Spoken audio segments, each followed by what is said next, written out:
And assuming that they will become automatically good people by you just coming as a ruler is not right. It will not happen. And the turning point of dropping the government was the betrayal that happened in the army and the military coup. And if we would blame Dr. Morsi or the Muslim Brotherhood or the Islamic group in putting their confidence in their army, yes, we would do that. We would blame them. We would blame ourselves of how can we trust a group that was working under a corrupted regime for so many decades. But we have in history examples of situations where the Prophet ﷺ trusted the Jews of Bani Qurayza in the Battle of the Trench to protect the southeast side of Al-Madinah, and they betrayed.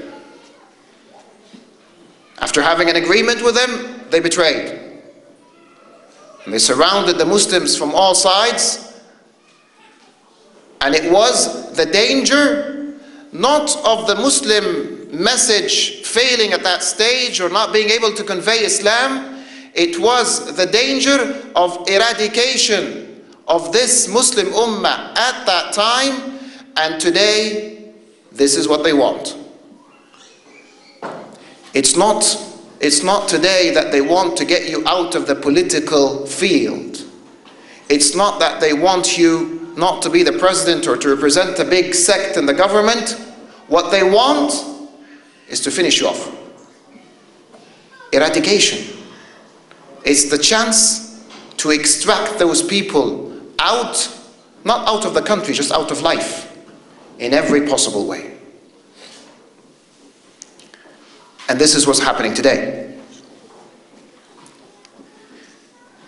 You've got, since the 3rd of July, around 5,000 of your brothers killed. You have got around 15,000 brothers wounded. And today, you have got around 12 brothers detained or arrested. And this will continue. This will continue probably to a higher scale. Because the goal is not politics now. The goal is what the goal of the people of the kuffar and when I say the analogy of kuffar, I don't mean that everyone who's doing this is a kafir. Let's go out of this completely. But the goal at that time, in the 5th year of Hijrah, 1400 years ago, was eradication of this group, and today the goal is eradication of anyone who raises the flag of Islam in this country. So, this is the situation. This is what we're in now. How we're going to deal with this as a strategy, this is different. But let me just stop here and just share with you. It looks like a very black picture, isn't it?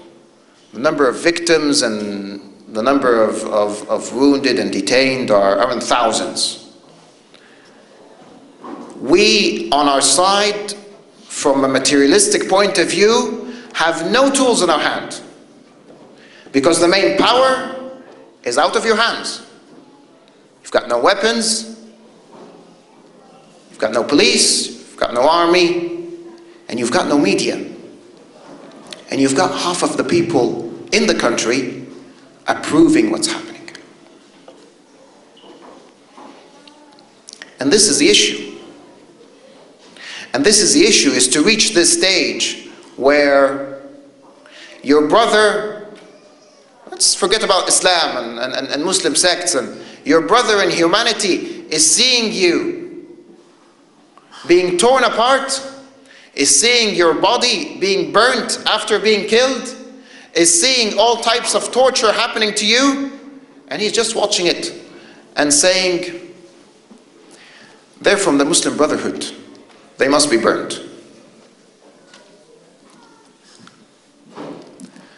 So to reach this stage of a deterioration in your level of humanity,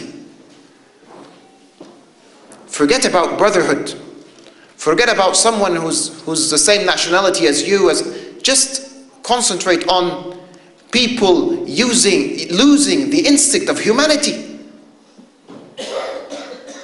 Why are people at that stage? And this is where we need to stop. What happened? What happened? Why are the people reaching that stage of seeing what's happening to their brothers and just standing that passively? And what I want to stop and share with you is what I started with this talk. Brothers and sisters, is there any good of what's going on now? Is there any good that we've got that we can extract out of this calamity? Is there anything to give us hope? Why is this happening? A question repeated by many of your brothers and sisters in Egypt. Why is this happening to us? Why is no family in Egypt today, no family who does not have someone who was martyred, someone who was injured, or someone who's arrested or detained? No family. They're all people you know. Your friends have been killed in front of you. Your brothers who you spent ages with, you've seen them tortured and torn apart. Why is this happening? And let me pause with you with some. There are probably many more than what I will say. But these are some of the goods, of the benefits of the stage that we're in now. Even if it goes in a downhill way, if it deteriorates more, if we're killed more and tortured more, if more are detained, if the Islamic power in the country goes less and less, what have we gained through this? And if we don't stop together and discuss what have we gained, then we are not understanding the message of Allah subhanahu wa ta'ala. What's the good thing about what happened? Number one, wallahi, brothers and sisters, what has happened in the last two and a half months, since the end of June till now, the whole goal of you sitting in front of me here, coming to this place, involved in a jama'ah, and I would assume that this is the goal of every brother and sister sitting in front of me. What is your goal? Your goal is Allah subhanahu wa ta'ala. Your goal is Jannah and nothing else. If there is any other niyyah, if you need any other goal other than those, then revise your niyyah. The goal is Allah subhanahu wa ta'ala and His Jannah, nothing else. And through being in a group like this, you gain tarbiyah, you gain education, you get closer on the path of Allah subhanahu wa ta'ala. The Muslims in Egypt have not seen a course of tarbiyah in their lives more than what they had in the last 2 months. And they had to feel truly, not just saying it, we saying it together. Akhi, where does the victory come from? It comes from Allah subhanahu wa ta'ala. If me and you say it together with our tongues and we don't feel it in our hearts, we've got a problem and we need to revise this. Where does the victory come from? Is it from Allah? Can you really feel that now? Well, there are a bit of more reasons. If we as Muslims think before the coup by 1 week that as long as the army is on our side, we are fine, and we will have victory, this is a problem in Iman. This is a problem that needs to be filtered out of the hearts. If we think that the victory comes from the army side being your side, then let's revise our name. And a lot of us had this problem. I'm just saying, a week before the coup, just a week. The Sisi is on our side, we're fine. We're not. And when you come to the situation where you feel that you have absolutely no one on your side, you've lost the army, you've lost the police, you've lost the media, and you've lost the people, and who is left? It is Allah subhanahu wa ta'ala. Have you got any other reason on the ground now to give you victory apart from Allah subhanahu wa ta'ala? No, this is the goal. The Quran will teach us through every page to know that وَمَا النَّصْرُ إِلَّا